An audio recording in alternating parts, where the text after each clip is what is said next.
Alright, my name is Elizabeth Willey, and I did grants for college forensics labs. Basically, I'm doing, for WVUP. My clients were Andrew Walker and Brett Wharton. What's the problem? The college lacks the funding to upgrade the forensics lab. And my research topic was research and develop grants available for funding for the college forensics lab. Unlike the necessary evils of oxygen and friction in the physical world around us, the concept of funding for projects is considerably more complex than simply making required supplies and equipment appear naturally in our world. It is only right for goods that cost money in exchange for their ownership, the time and material invested into them. The number that sits on a price tag for a fuming chamber isn't something that one in the criminal justice field can just drop cash for.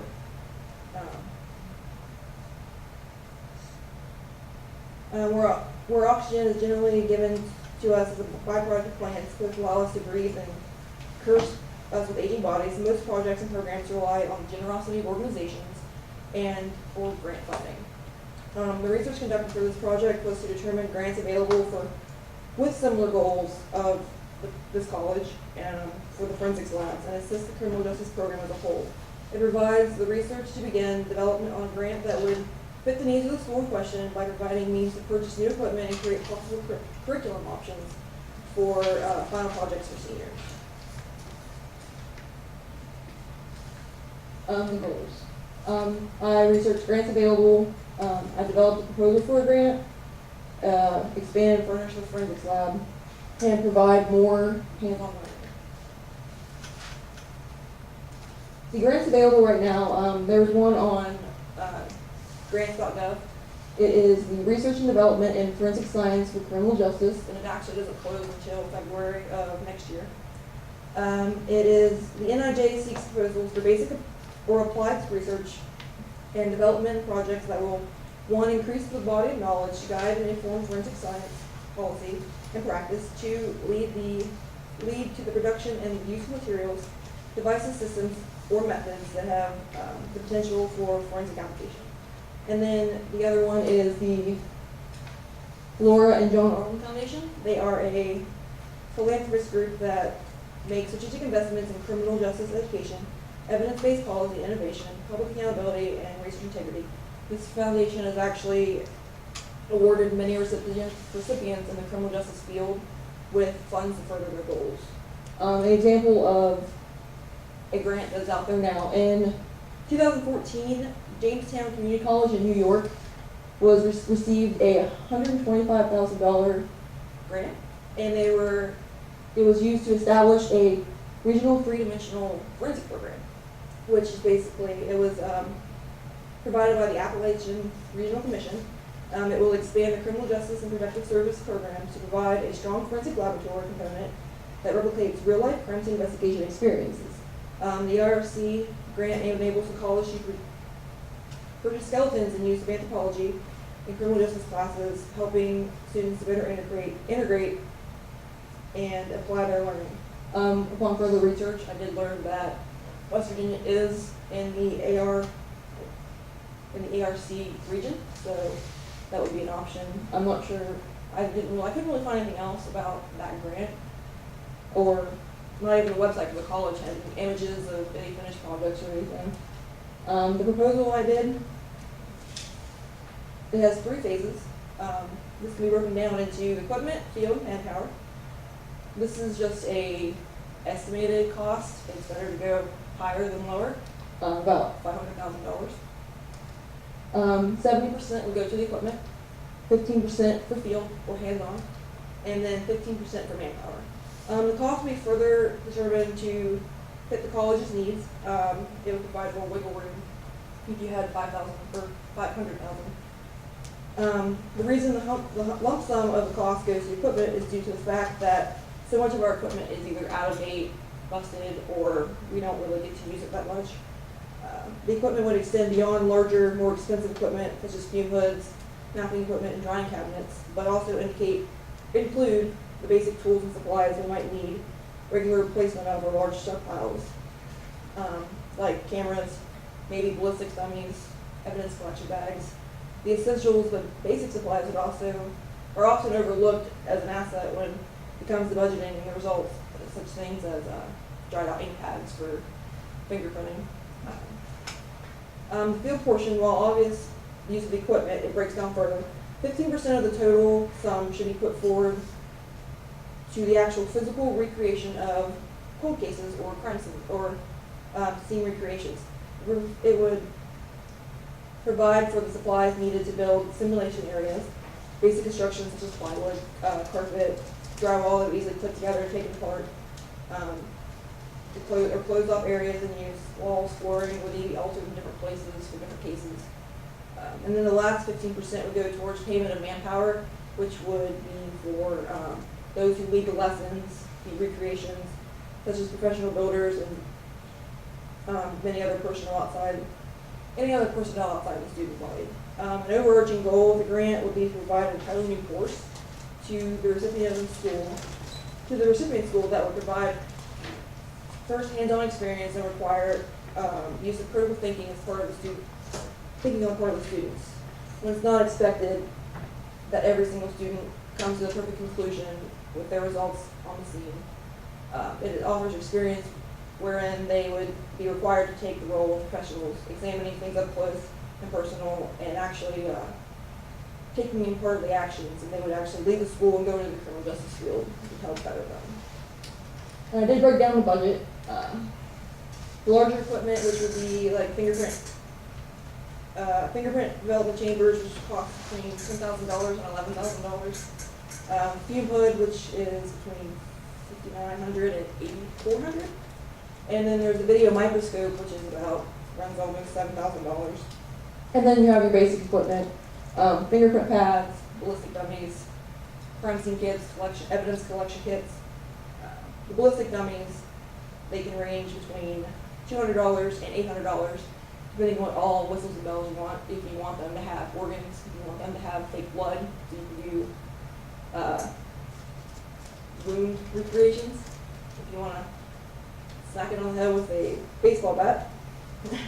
The remaining amounts of funds should be placed into a limited account for replenishment of supplies and equipment repairs if needed.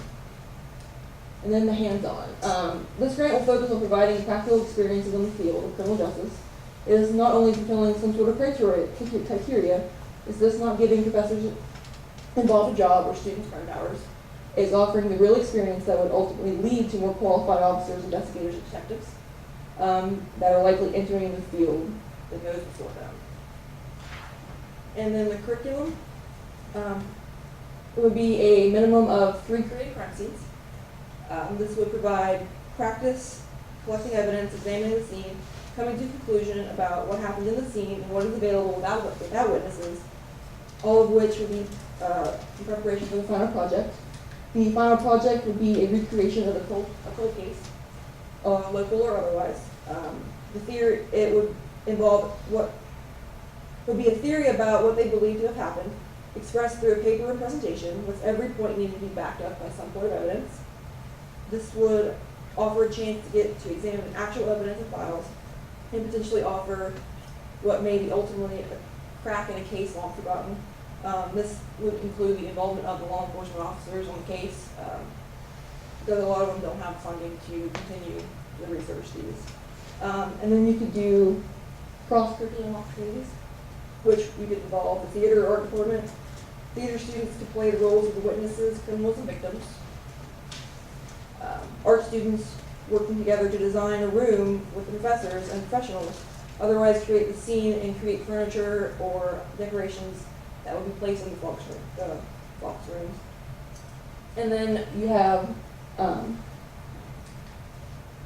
Albert College of Michigan. They actually have cold case classes already in progress.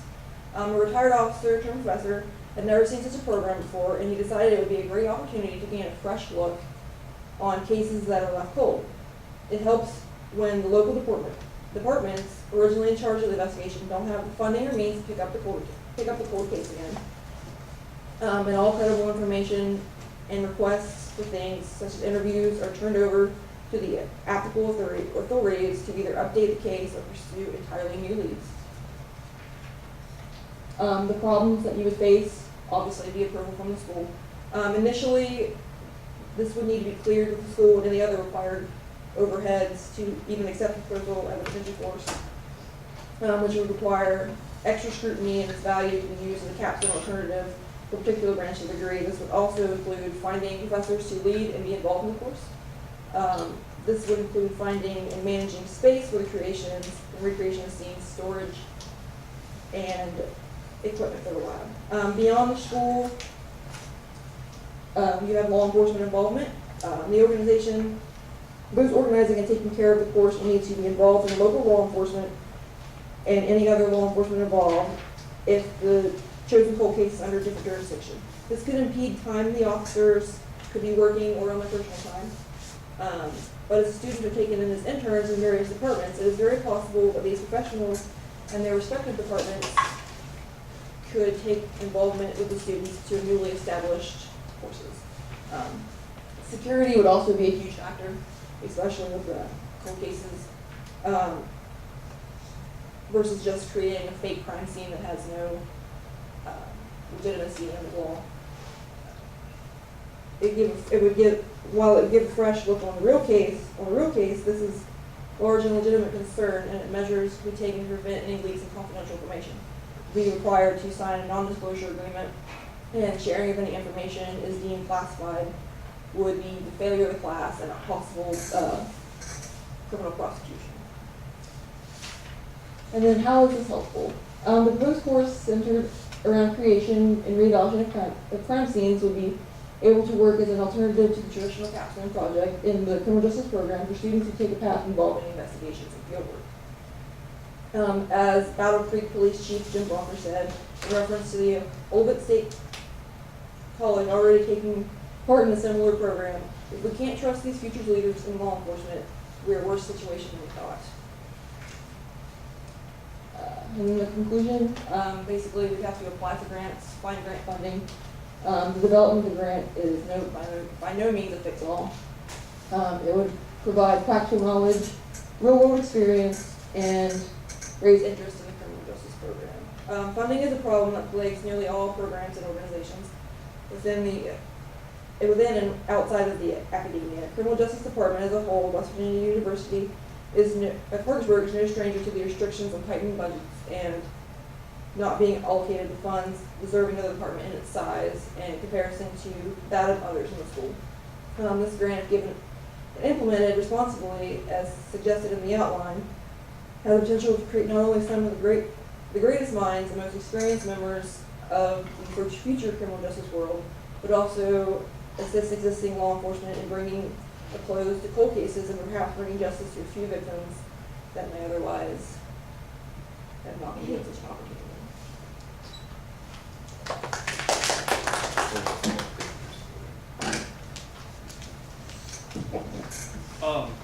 You can't get away without a question. Did you see anything in any of the grants or anything you looked at that paired not just an educational program like ours, but with training for other investigators, so it had a dual purpose? Yeah, the Jamestown, Mm-hmm. they actually, in their article they wrote, it was the lab wouldn't just be used for students, it could also be incorporated into law enforcement in the community, which helps out because around here we don't really have much other than the state police crime lab. And in the same vein, I'm assuming, I don't know if you saw this, are there any opportunities to create a forensic lab or have a space where we could work in testing evidence or processing evidence to help ease the burden for the state police in Charleston, and also provide a little bit quicker turnaround for the more local agencies that sometimes have to wait? I don't know if you saw anything on that specifically. I didn't see anything